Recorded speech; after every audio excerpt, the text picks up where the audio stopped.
Hey, good morning, good afternoon, good evening, wherever you may be. Scott Luton and Allison Giddens right here with you on Supply Chain. Now, welcome to today's live stream. Allison, how you doing? I'm good. How are you? I am doing wonderful. How was your Good. weekend? Did you actually we all avoided the heat a little bit, right? We did, but you didn't avoid a birthday. No. Oh, Ah, called you Allison. out. Called you out. Yes, number 25 or maybe Congratulations again. 26 we Yeah, celebrated over the weekend. good. And you know what we do to Allison? What? Uh, I'm maybe the world's most boring individual. Had breakfast with my son, did a little bit of work, and then a trip to Costco. And that was my birthday, Allison. How Yeah, about that? that's fun, but sometimes that's what you need. That's You right. know, That is that's right. fun.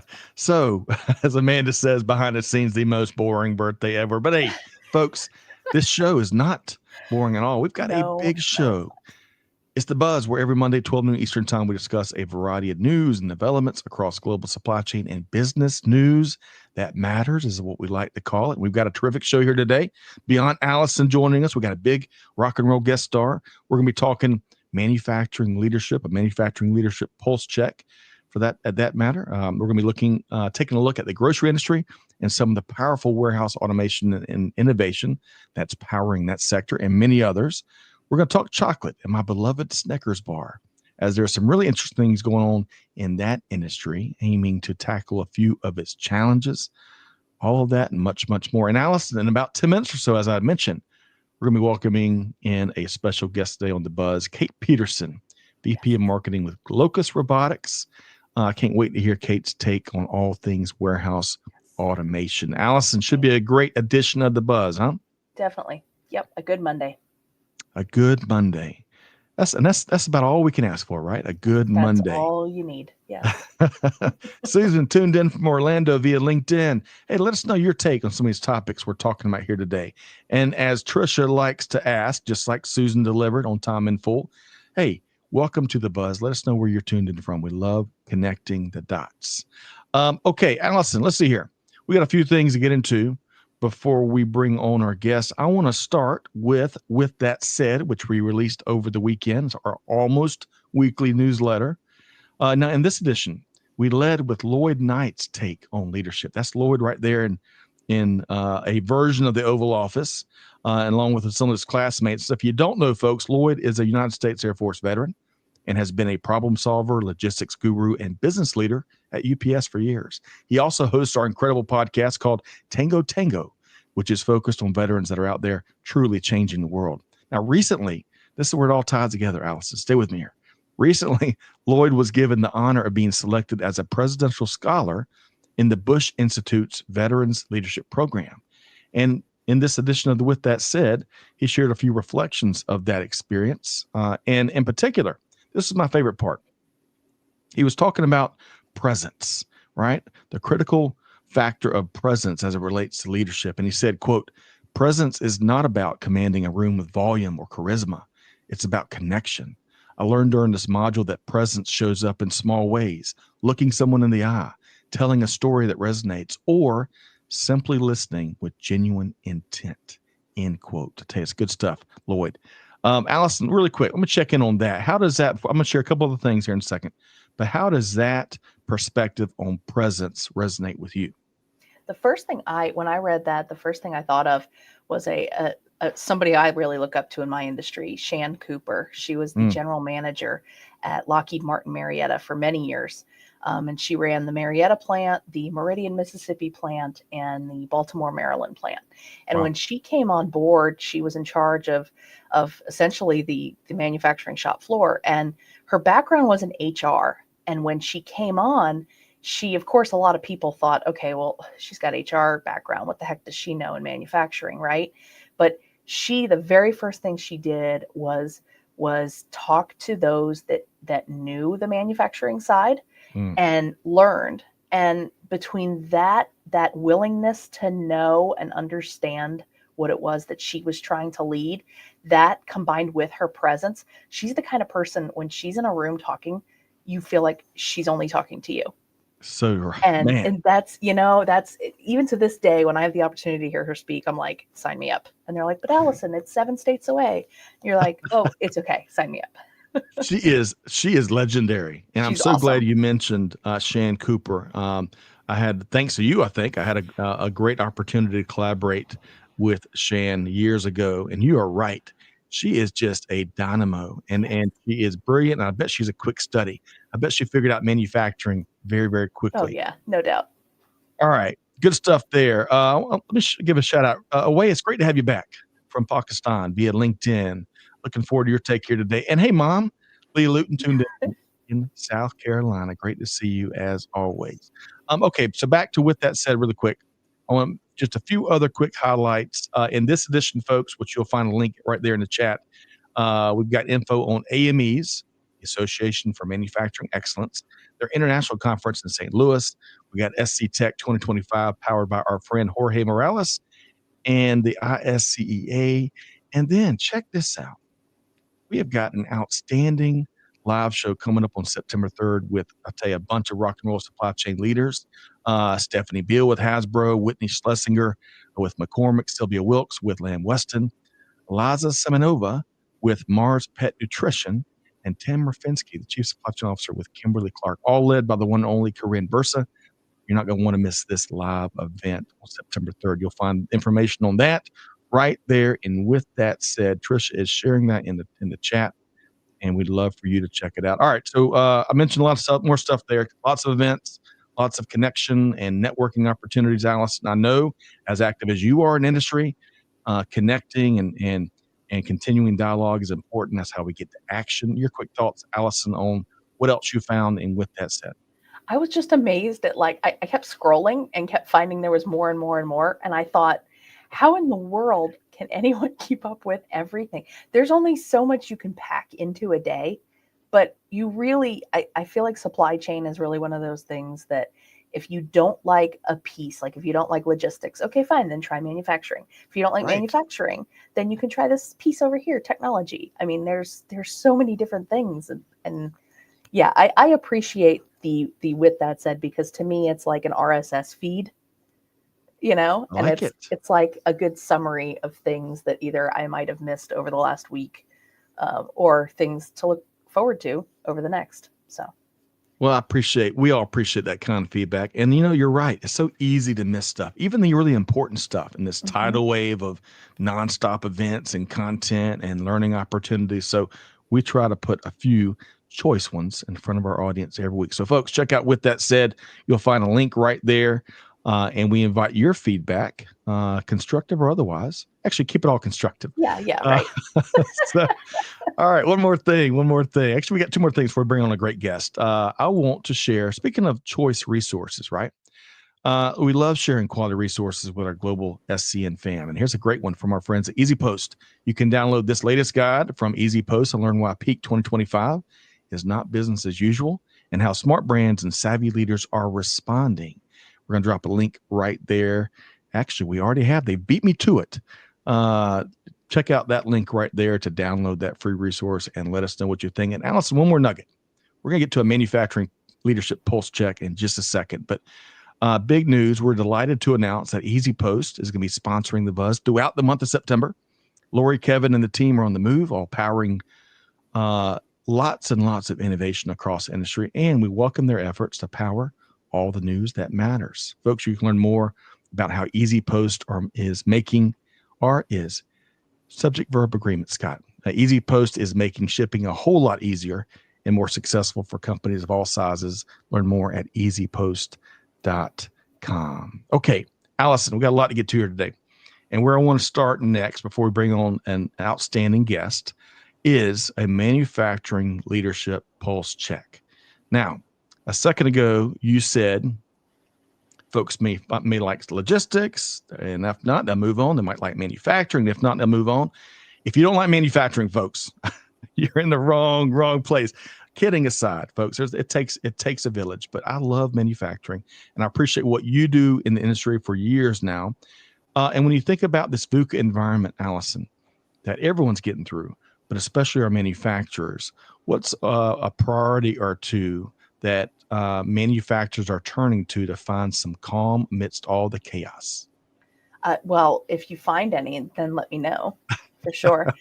No, I think that there's a lot of things that manufacturers are watching right now. Particularly, I'm in the small business arena, so it might be different for the mediums and larges, but I have a feeling that even they are watching this because we, as the smalls, are part of their supply chain. So Right. I think that they're intimately familiar with a lot of the things that we are as well.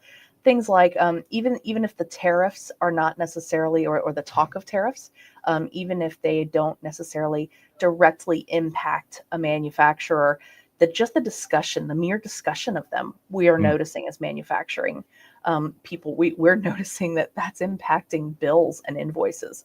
We are getting notifications from some of our defense partners, our very large defense partners, saying, by the way, if you get tariff fees flowed into your invoices, we're not paying for them. Wow. So just the heads up. So these are all things, pieces of a wider dollar puzzle that for months now, I think many of us have noticed that some of our customers are starting to have some cash flow problems.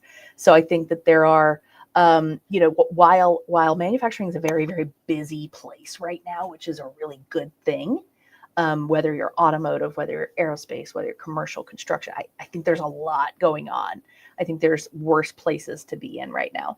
But there's also lots of things to watch out for. And I think that there are lots of things to prepare yourself for as well. Well said. And back on the tariff discussions, and we see analyst call after analyst call where companies are more and more in their leadership, whether it's in manufacturing or elsewhere, are trying to figure out how much they're going to absorb of additional costs and how much they're going to pass along to consumers. And, we're all hoping that we can get some more, like to your point, Allison, some more calm amidst all the trade chaos, because all that uncertainty and all the different levels, man, it is fueling bigger bigger costs for everybody, especially I Yes. think for many of our manufacturers. Now, Susan, the pride of Orlando, Florida, says not manufacturing, but love to learn and find it fascinating. Food and beverage is my focus in the hospitality industry. Well, Susan, love that. And I love the diversity of voices we have across the supply chain ecosystem, I call it. And folks, I was only kidding. If manufacturing is not your thing, I'm a big manufacturing nerd. Alice, I'm not calling Alice a nerd, but she may be Yes, too. that's fine. Yes, I I am. love I love the manufacturing industry, but it takes a wide and diverse collection of voices across our ecosystem that enables consumers to enjoy all the conveniences that we do. So, Allison, I really appreciate that manufacturing leadership pulse check. Look forward to your continued perspective and industry leadership as you continue to shape the manufacturing industry forward. So, let's do this. We've got an outstanding guest here today. Join us, folks. Kait Peterson brings more than a decade of leadership experience in the supply chain technology space. At Locus Robotics, she shapes global product marketing strategies, leads market intelligence, and drives go-to-market initiatives. Plus, in her free time, which I bet she doesn't have a ton of, we'll see, Kait hosts a great podcast called The Feminist Exec. So please join me in welcoming Kait Peterson, Vice President of Marketing with Locus Robotics.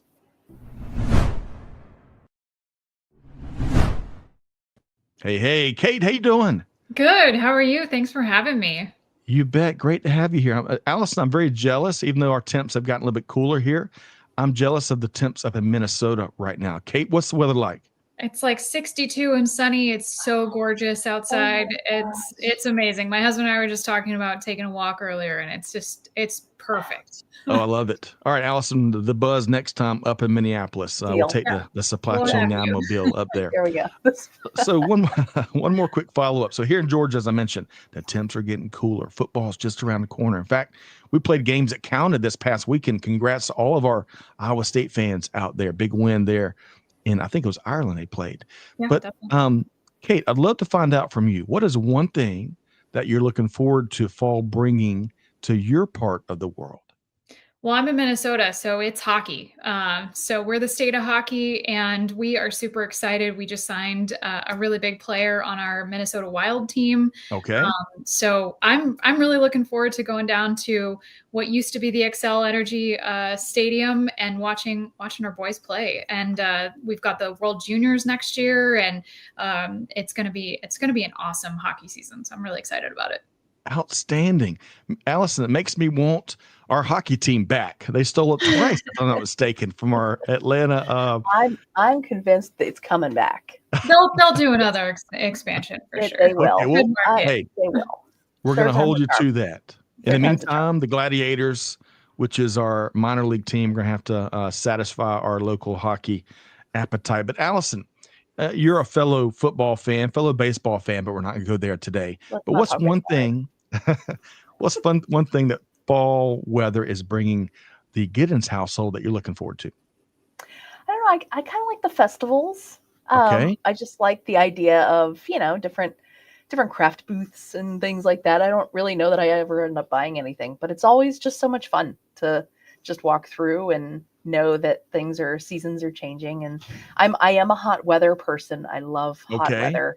I'm weird, but I do like the changing of seasons. So yes, that's I like having seasons, right? I like having seasons. Yeah. And I'm not complaining right now because usually late August is, the heat has not, but we're going to have a couple days this week, Kate and Allison, not to completely weather nerd out on you, but we're not going to hit 80 a couple times this week. So I am excited for sure. All right. So this LinkedIn user, I think, is a big Quebec fan. Let me know who this is, Amanda, behind the scenes. Big thanks to you and Trisha. Are you, is there a friendly rivalry between Minnesota and Quebec, Kate? I don't know Minnesota likes to think of itself as part of Canada, but okay. Quebec is French speaking, so Quebec is always against, you have the Montreal Canadiens, but there's always a little bit of rivalry in hockey, right? That's right. And there's always room on the bandwagon for anyone's team. Yep. So I might have to be an honorary Minnesota Wild fan. And I think that's Carrie. Carrie, big shout out, Carrie. And I got to check out your Quebec. What is there at Quebec? Is it it's not the Maple Leafs. That's Toronto. Toronto Maple Leafs. Have one. It's the Montreal Canadiens. That's what it is. That's what I'm thinking of. Okay. The Quebec Nordiques moved into Denver, and they're now the Avalanche, if you know any hockey lore. So, man, Kate, you are a super fan. We're going to have a Supply Chain Nerd Talks hockey episode, but it's all my husband's fault. He brainwashed me, but he's also an Iowa State fan, so he was super excited this weekend. That was a big win. It was a big win. Yeah. Well, as much as I'd love to talk more about hockey and learn a lot more about what I'm lacking in my hockey expertise, I want to move along to talk news and lots of supply chain news. I want to start with this story, something we can all relate to: grocery shopping. You may be a fan, you may not be a fan. I bet most of us are not fans of having to put it all up as we bring it home. But as reported here by The Verge, more and more all that bread, milk, and Oreos, where they're getting packed by robots in some of the most innovative warehouses and fulfillment centers out in the market.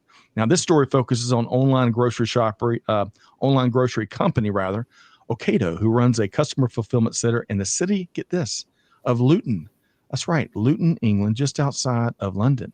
Ocado handles some of the online orders, folks, for Kroger here in the U.S., Sobeys in Canada, I think I said that right, Morrison's in the U.K., and many, many other grocery companies around the world. Now, what isn't new? I want to separate what's new, because Kate's probably like, man, that was like so 10 years ago. But so some of this isn't new. Robots moving around tons of stuff around the fulfillment center, moving crates or bags to be packed with groceries by humans. But what is newer, and this is the main thrust of this article here, a lot more of those crates and bags are being packed by robotic arms with small suction cups at the end. Now, this facility, Ocado, has 500 bots moving crates and bags around. Like we said, been taking place for a long time, bringing all those groceries, though, to 65 robotic arms for packing. Now, Ocado says that these robotic arms are packing about 40% of all the grocery orders that the company's fulfilling right now. Humans, presumably, they didn't say this, but are presumably making up the other 60%, if my South Carolina math works out. However, Ocado says they expect to take that 40% up to about 80% in the next 2 to 3 years. Fascinating stuff. Kate, this is part of your world. Your thoughts on what we're seeing there in the grocery fulfillment business? Yeah, it's really, really fascinating for a couple of reasons. One is, as you mentioned, Scott, we've been doing, ASRS cube storage for a long time now. AutoStore, Ocado, several others have been doing it. But what's newer is this cold storage and being able to function in the fridge and the freezer environment. So we're seeing that on the Locus side as well. We're working with some e-grocery providers because batteries, condensation, sensors, there's all this technology that has a challenge when you're operating in a cooler facility. So it's really cool to see Ocado doing this with that. And from a robotic arm perspective, it's been a huge holy grail of the industry to be able to pick items with an automated arm. And if you think about the human hand, there's so many complexities within the human hand to be able to pick up an egg versus an apple versus a banana or a loaf of bread is very different. And arms having to learn to distinguish between the differences is one of the biggest challenges we have in the industry. So really cool to see Ocado being able to pick up the 40%. And Locus, we're on the journey of the automated picking as well, which we can talk about a little bit more later. But it's really cool to start seeing that technology evolve to work in the multi-environments and pick up the different items that go into anybody's grocery order. So, man, it's fascinating. We're going to have to take a market visit, Allison, to see a closer look at Kait's world and all innovation that they're driving. Let me ask you this, Allison. Did you envision, as you're reading that article from our friends at Verge, can't you just see all that stuff? It's nothing less than amazing, huh? Yeah, when I was reading it, I was picturing that whole, how do you pick up an egg versus an apple? Like that, there is a big difference. And how do you know when the egg is broken versus how do you know when I think the article said, how do you know when an orange is bruised versus, right. I mean, those are just things that I don't think we're that far off from figuring it out. No doubt. And so humans still have a leg up in many ways. We got to wait a few more weeks before AI completely takes over the world, I guess. But, two quick things. That bag of, Kate, you mentioned oranges. Yeah. And they spoke specifically about just how unique, kind of to your point, Allison, certain products are, right? We take for granted just the opposable thumb, right? Which is so unique. But as they reported, The Verge did, the machines figured out how to grab the bag of oranges by using the label. And then once one machine figured that out, it kind of ripples out across the whole fleet. And then they all know, like that, how to overcome that challenge next time they encounter it. That is amazing. Kate, your final comment here.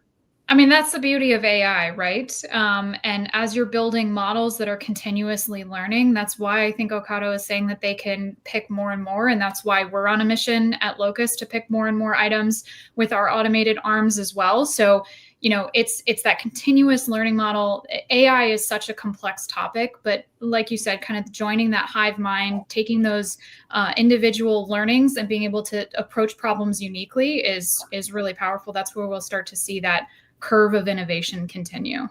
Love it. And the whole industry benefits, right? Yeah. Whole industry. Yeah. Whole industry does. It really does. All right. So Allison and Kate, I want to move right along to this next story. Shifting over into the beauty and cosmetics industry. They're doing some pretty cool things here too. So as reported by CIO Dive, several titans in this space are pushing forward with some really cool AI initiatives, namely Estee Lauder. Is it Coty? I feel like I might be saying that right. Coty, and of course, Ulta Beauty. And we've been fortunate to have the fearless supply chain leaders from Estee Lauder join us a few times here on Supply Chain Now. But back to this article. Some of the key themes amongst what they are looking to do with these AI initiatives, of course, cut costs, right? Who isn't? Enhancing communications to customers in various parts of the world where there should be some great nuances in the messaging, right?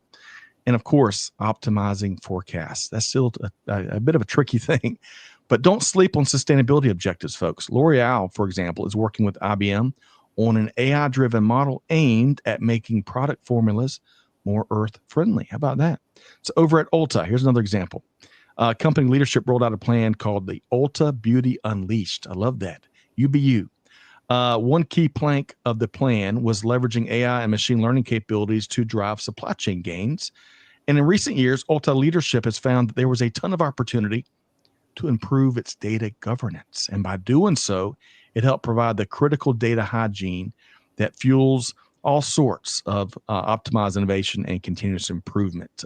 Kate, it's really important when we talk about data and the importance of data to drive AI, machine learning, other initiatives. However, two things here. Number one, folks, if you don't have great data, address it. You can still you can still make gains today, right?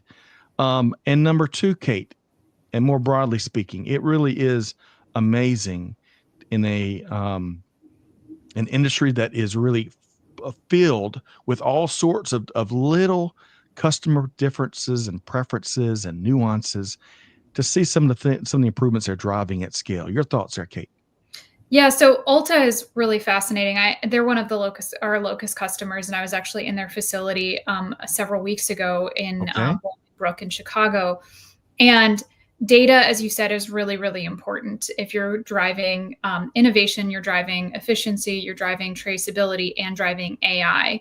The quality of the data, as you said, going into the AI really impacts the results coming out of it. So in order to make intelligent decisions about what to do with the information that's coming out, you have to have really good data going in. And so one of the things that Ulta is really doing is using robotics and using automation to be able to track specifically what's going on in the warehouse. What's the time between picks? What's the accuracy rate of the items that are being picked?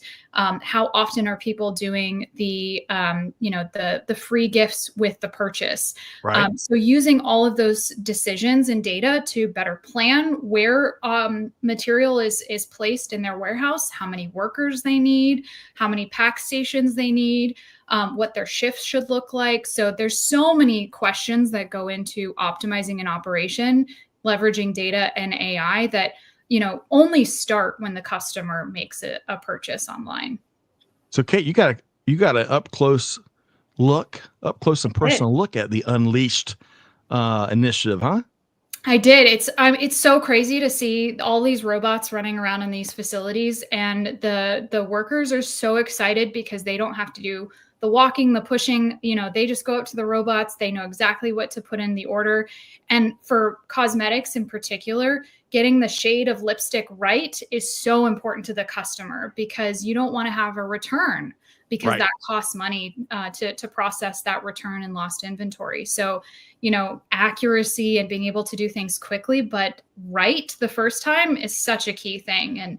And seeing that happen both like in, the high value areas like perfume and some of those things that require serial numbers is really cool. Not to mention some of those drops that they have with special products and those just flying off the shelves. Leading to microbursts in demand. How about that, Allison? Man, there's a lot here to unpack. Your thoughts? Oh, I keep thinking about, have you heard of Scent Box and Pura and things that there's certain senses, right, that you have that you would not think AI, or you wouldn't think that would be really conducive to finding online. Right. You can't really pick, or you wouldn't think you'd be able to pick your favorite scent online, because how can you smell it, right? And it's like almost the same thing with lipstick, and almost the same thing with colors, because colors on a computer screen are much different than they are in person. Yes. And so there's all these different things that you wouldn't necessarily think that you could do through technology, that I think that we're finding new ways to harness.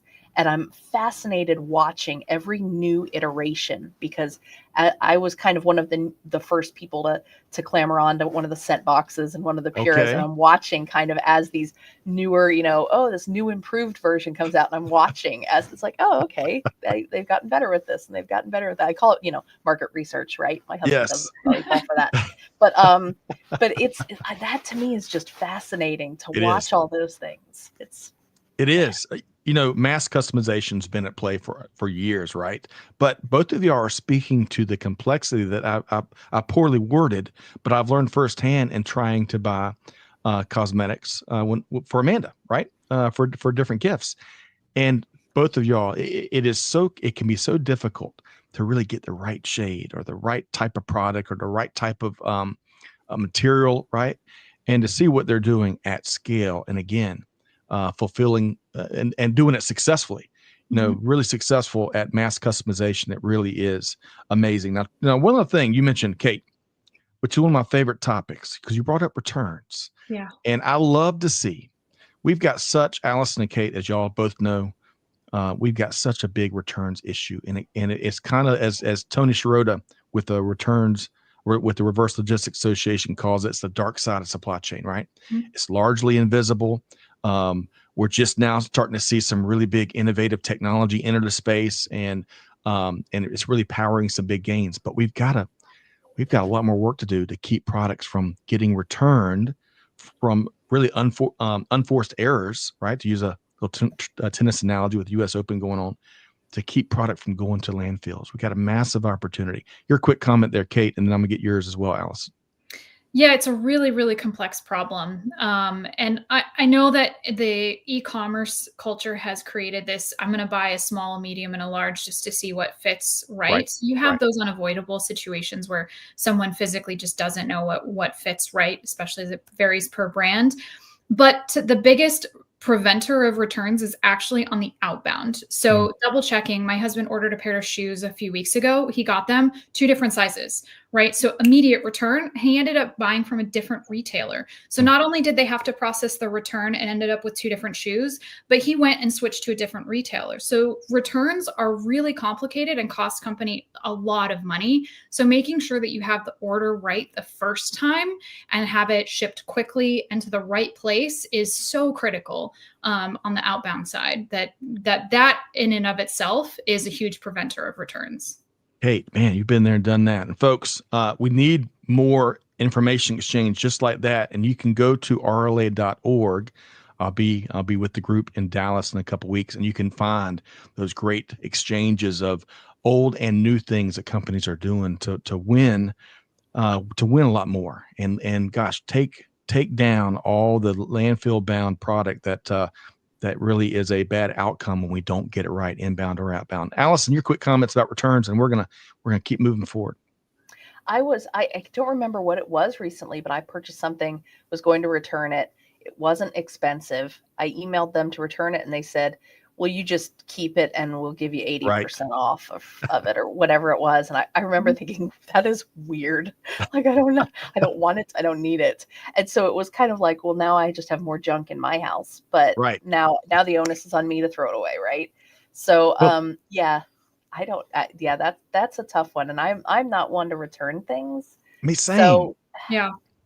Same. I'll figure The- I'll regift it. I don't know. I don't know. Well, the cool thing is the rise of the re economy, right? Yeah. And I love that. And that's one really important way out of many that we're going to make more progress in the return space. So good stuff there, Kate and Allison.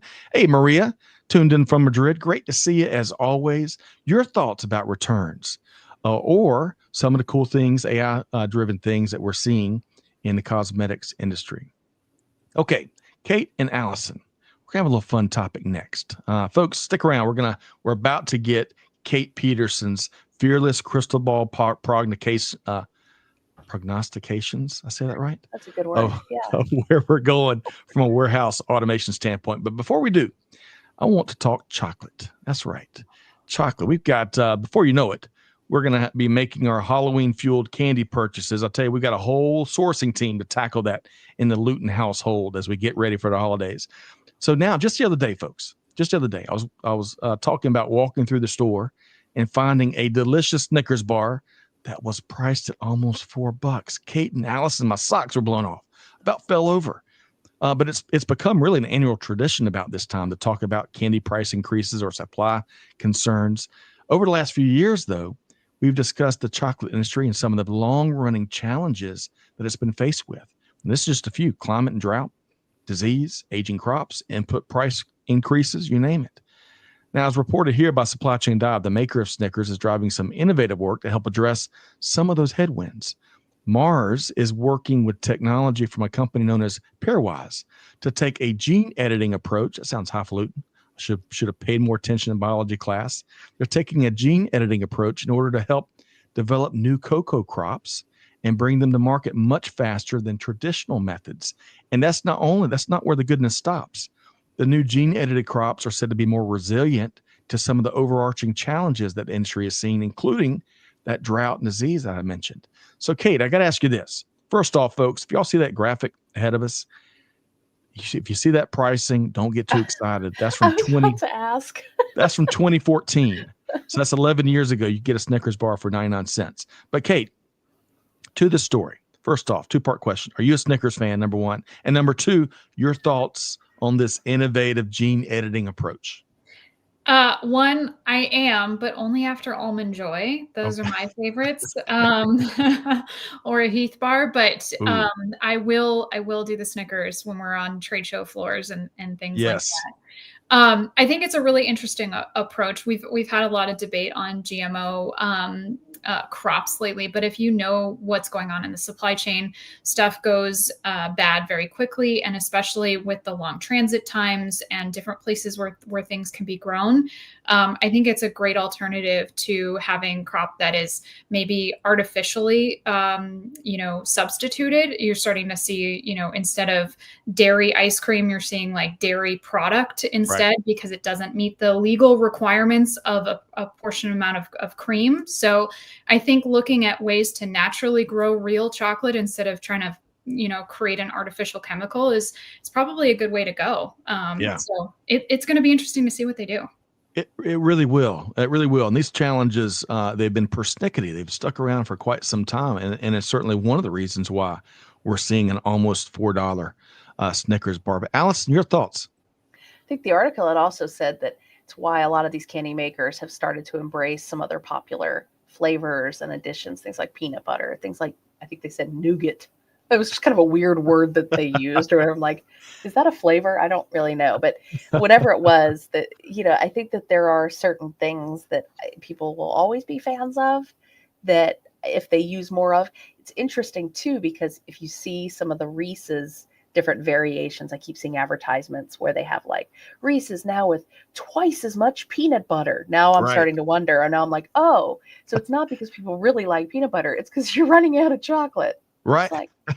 So true. But, we can't talk about this, Allison. Good stuff there, Allison and Kait, without talking about, let's see here. When I went to Cape Town a couple of years ago, and I saw a little blurb on the local Kit Kat, right? And it talked about sustainability, sustainability as a priority in sourcing cocoa, if I can get that out right on this Monday, August 25th. And I was like, oh, this is neat. I hadn't seen this in the States. I picked it up, opened it up. And when I bit into this luscious chocolate, it was a completely different experience. It blew my mind. Actually, I picked up like 10 of those things to take them back.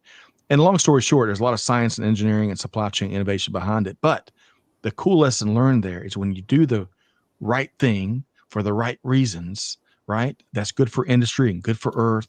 And you communicate that to consumers. Not only am I now more informed, but man, the chocolate experience was a delicious one that I'll go back. And I'm sorry, Snickers, but I'll keep eating those Kit Kats. We got to get that in the States. And Allison, you're kind of laughing because I learned in that same experience that when I took it back to the conference I was at, they're like, oh man, American chocolate's been bad forever. You didn't know that you can find better chocolate elsewhere? But anyway, we're serious about our snacks, and kudos to Snickers for trying, and Mars rather, to trying to find a new path forward. Okay. And folks, with all these articles, we're dropping a link right there in the chat so you can go find your own take and let us know what you think. All right. So let's do this. Kait Peterson, while we still got you here, I want to shift gears a bit and pick your brain on a few topics, given the cool things that you and the Locus Robotics team is up to. And we talked earlier in that grocery story about the current state of warehouse automation, right?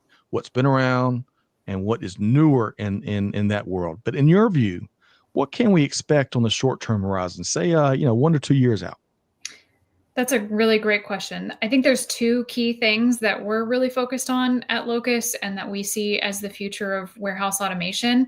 The first one is what we're calling robots to goods, or R to G. So in the example that we talked about earlier with the Ocado, you have the robots and the arms. That's basically robots to goods. You don't have a human in that. So we released a product at ProMat this last year. We're going to be unveiling it a little bit later this year. Most people have only seen a photo of it, but it's a robot to goods solution where the items are autonomously picked without labor. And the key to that is that we're removing the reliance on labor, because people don't want to be working in warehouses. They're cold, they're hot. You don't want to be lifting, picking, doing all of that stuff. So finding a way to have the robots go to the goods rather than the goods coming to the person is a huge trend that we're starting to see. Labor availability is just plummeted for a lot of our customers. So that's one problem that we're looking to solve. And as we talked about earlier, it's a very complex problem matching a robotic arm on a moving piece of robotics as well. And I think the second key thing that enables all of that is AI. So using AI in a bunch of different applications, not just the traditional ChatGPT, hey, how do I design my warehouse type of a response, but how does AI vision identify the different items? And as Allison, you said, figuring out picking it up from a tag rather than the mesh. How do you direct the labor that is in the warehouse? Because we all have warehouses that cannot have just robots, because you're picking kayaks or sweaters that can't be fit into certain things. And so using AI to more intelligently direct labor, using AI for vision and navigation, the ideal pick paths, using AI to say, you should slot your facility in this particular way so that your order volume based off of your forecast and based on your upcoming sales, is going to minimize the time to fulfillment. So I think those two things in combination, the robots to goods and the AI piece, is really going to be where we're seeing a lot of warehouse automation heading. Good stuff there, Kate. Allison, your response to those two things that Kate pointed out to us. I think I agree, because it really is all about that next iteration. And I think that if you think 10 years ago, none of these things could have been envisioned the way that they have ended up. I don't know that we thought things would be as detailed and well thought out as they are now. I mean, I don't know about you, but in my head, I thought, robots would be a thing, but I don't know that I thought that they would be as I don't know, as prevalent, I don't know, as detailed as to the point of evolving, picking up the whole tag thing and passing it on to their friends. I mean, this is why when you're using ChatGPT, you say please and thank you. Just in case. True, Allison. Just in case.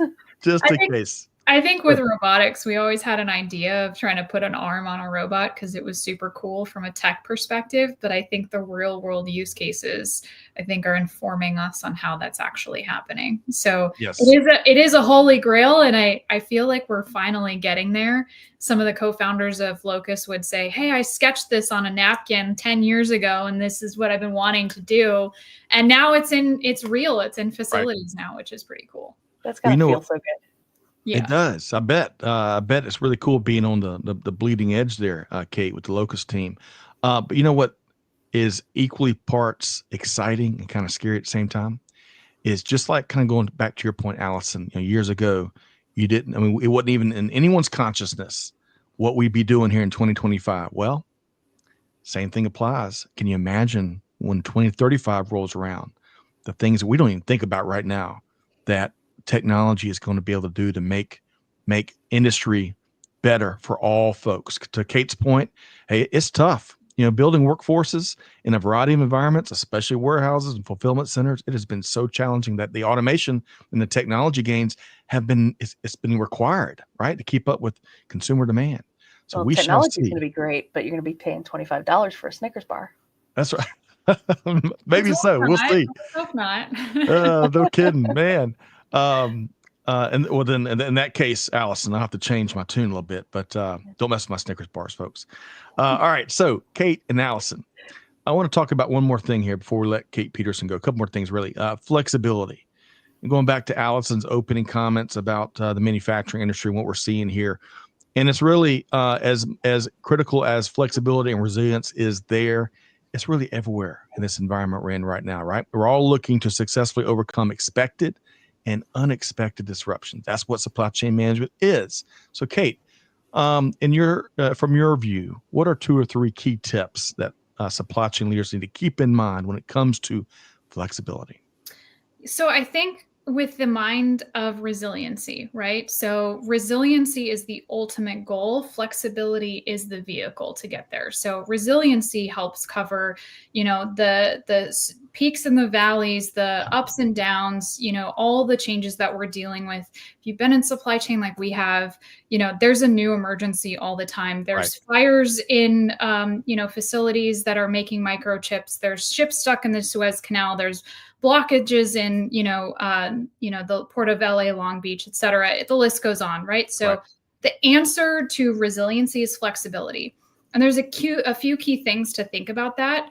Flexibility, especially as you're looking at, warehouse automation, is being able to flex your automation up and down. You don't want to build a church for Easter Sunday and then have it sit empty 90% of the year, right? So you want to have flexibility that you use as it's needed. You also don't want to pay for it. You said $25 Snicker bar. You don't want to pay for automation that's just sitting there. You want to make sure that you're paying for what you use. I think there's taglines all the time about, pay for what you need. That's really the key. And then I think the other key piece of that is, different use cases, especially as you're looking at technology. Having one particular use case is great, but it creates bottlenecks in other areas of your operation. So you have to think about, if you automate one section, it's going to change. It's going to have a downstream and probably an upstream effect as well. And so you have to think about extending your use cases across. So not just picking, but put away and packing and returns, like we talked about. So there's a bunch of different areas of flexibility, but I think flexibility is the answer to be able to ultimately be resilient, which is what every supply chain leader wants to be, right? That's right. Man, good stuff there. 3 quick things, Allison, that I just heard in her last response. First off, don't want to build a church just for Easter Sunday. That's I'm going to steal that from you, Kait. Put on a bumper sticker. Yeah. She talked about the importance of that dynamic scalability and a variety of solutions. You can find that more than ever before. And then put away is not just for the weekly trip to the grocery store, right? That's of course, that's a big active part of operations everywhere. And we got to change that, make that easier for the workforce and make it more successful for the organization. Allison, what'd you hear there about flexibility from one Kait Peterson? It's also about, I think, the business owner, we have to be willing to meet halfway on this stuff, because I'm sitting here listening to this and I'm thinking, all of this is great. And I'm reminded a few weeks ago, I went online to find, I was going to enroll in it was sort of a ChatGPT thing. It was a similar thing. And it was a monthly fee. And I looked at the dollars and I was like, there's no way that I can afford that. And so I X'd out, and I thought, I keep thinking about it. And I'm like, okay, well, but how much time is it going to save me? Or how much, and I think that's the kind of thing that, especially small businesses, because we are constantly thinking about, okay, if I spend these dollars, how is this helping me with money now? How is this going to help with revenue generating now? And so I think that that's going to be a really big piece of the small business coming to the table for the AI and embracing some of this along the way. Allison, good stuff. And, to piggyback on your comments, I think with all the innovation we've kind of focused the last hour or so on, kind of in the warehouse space, on the floor, in the manufacturing floors, you name it, as much as we're reinventing work there, we've got to reinvent work everywhere else in the front office. So we got to challenge some of the assumptions. It takes me right back, Allison and Kait, to my days in manufacturing and metal stamping, when I wanted to let certain members of my very small team work remotely to tackle some family challenges, but the organization wasn't ready for that, right? And it was a little bit of a battle. We've got to go ahead and have those discussions, and that will help when we can be more flexible for our team members, right? We can gain more resilience as organizations, but we got to be prepared. So you got to have those conversations now. Good stuff, Kait and Allison, and no $25 Snicker bar, folks. None of that stuff. You're going to give me this stuff. That's what nightmares are made of. Yeah. Okay.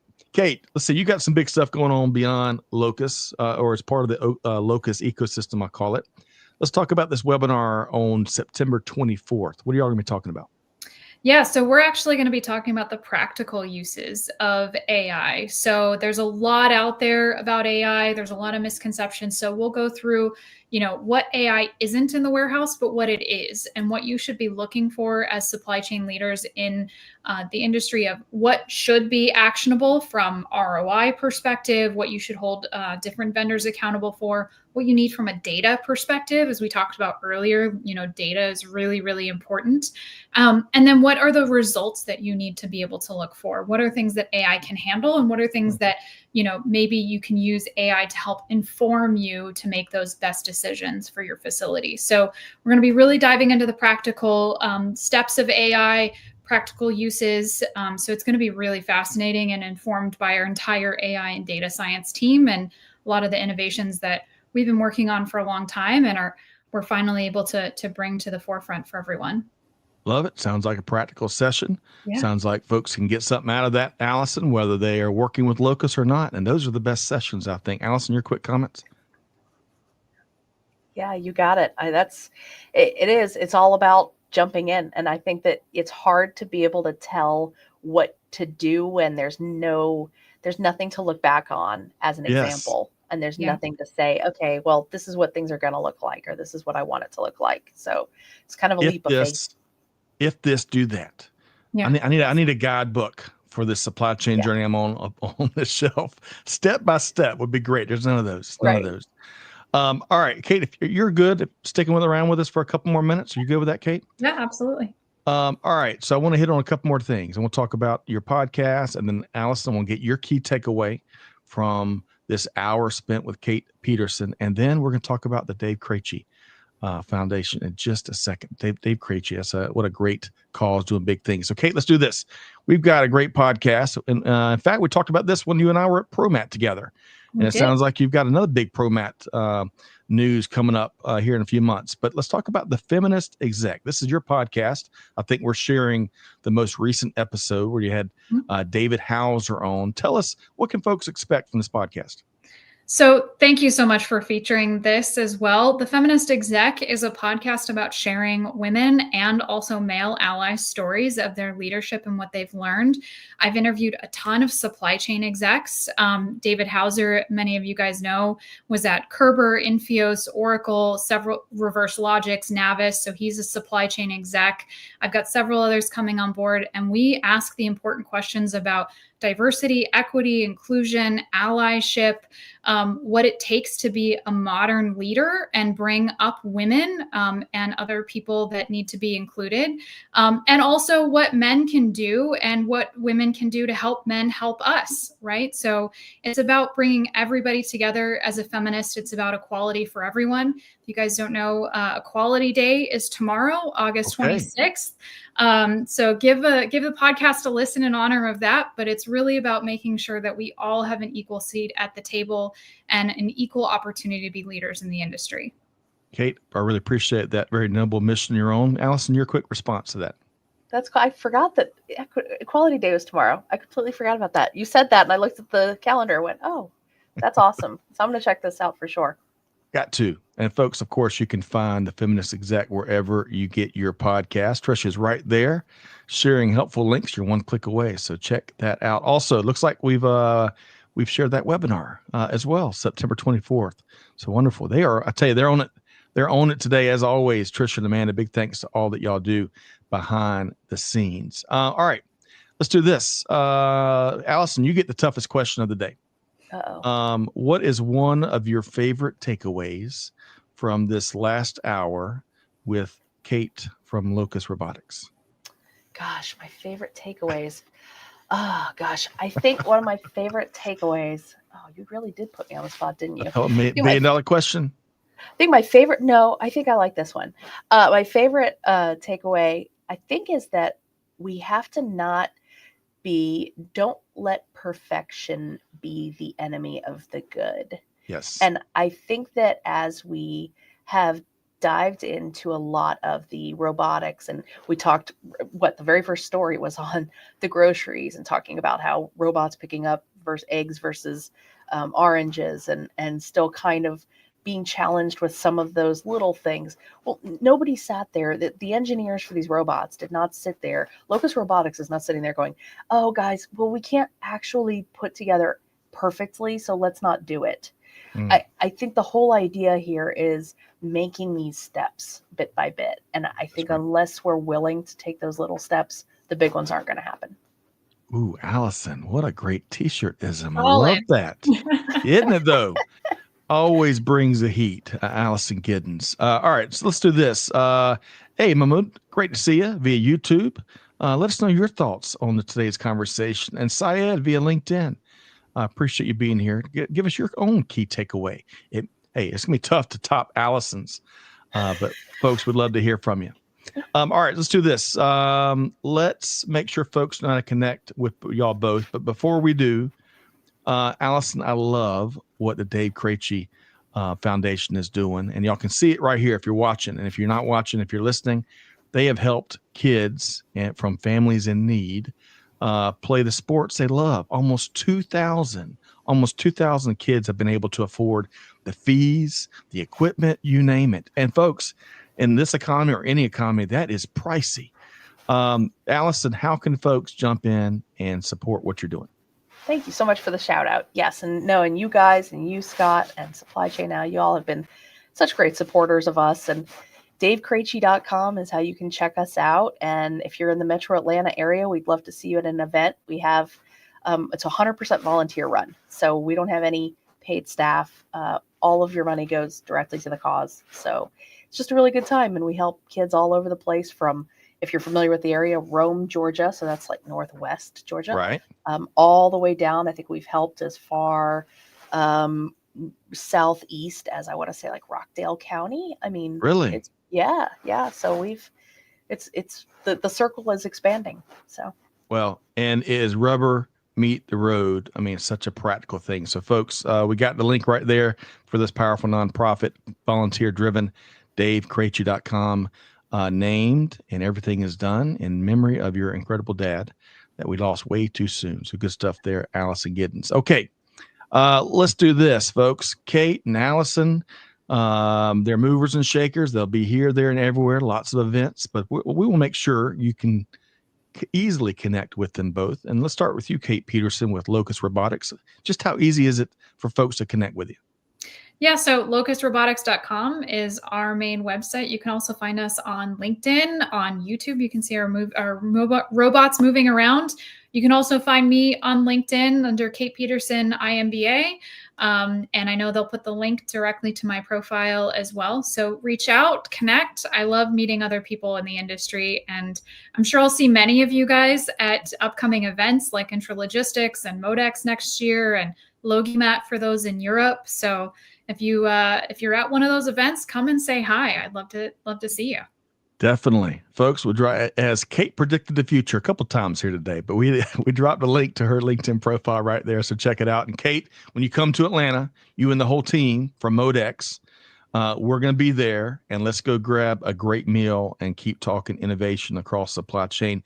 Allison Giddens, let's make sure folks know how to connect with you and all the cool things you're doing in the manufacturing space. Yes, best way to connect with me is on LinkedIn. I believe that they're going to throw mine in chat as well. Allison Giddens on LinkedIn. I think I'm the only Allison Giddens, or at least probably one of the few. But yeah, definitely connect with me. And if you do connect with me, definitely throw a note in there and let me know that you watch the Supply Chain Now podcast, because sometimes I'll get requests that are connection requests, and I won't always accept them if I don't know you. So throw in a note. Tell me how I know you.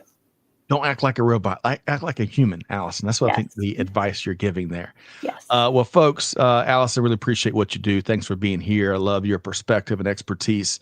And, one of the things you shared as your key takeaway on what Kait's been sharing is you can't, to paraphrase a lot less eloquently than you did, we can't wait for perfection, right? The time is urgent that we move today with what we have to find those gains and to enable our team members, our human team members, to find more success a whole bunch more easier. All right. So big thanks to everybody. Kait Peterson with Locus. Kait, thanks so much for being here.